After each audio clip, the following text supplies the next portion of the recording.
Indique une maison de 1943 avec 47 mètres carrés 12. David commence son diagnostic dans cette maison en plein cœur de Lens.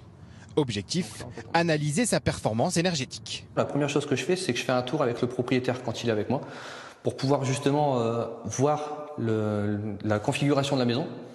Et en même temps, ça me permet de repérer aussi les lieux, de me dire « Ah là, il faut faire attention, il peut y avoir des pièges. » Pour certains biens, le DPE peut manquer de fiabilité, notamment à cause d'un diagnostic réalisé dans l'urgence, mais aussi de la pression mise par les propriétaires. J'ai déjà eu une expérience avec un client où il était en classé E, il était proche du D, il aurait aimé que j'essaye de faire quelque chose. Moi, je suis surtout là pour l'acquéreur, je ne veux pas lui mentir.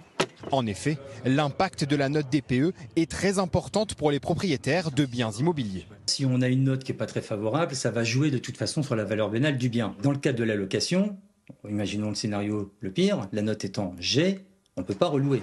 Avec une augmentation de 46% du nombre de diagnostiqueurs entre 2019 et 2023, la Cour des comptes appelle à accentuer les contrôles pour éviter les risques de fraude et renforcer la confiance dans ces diagnostics.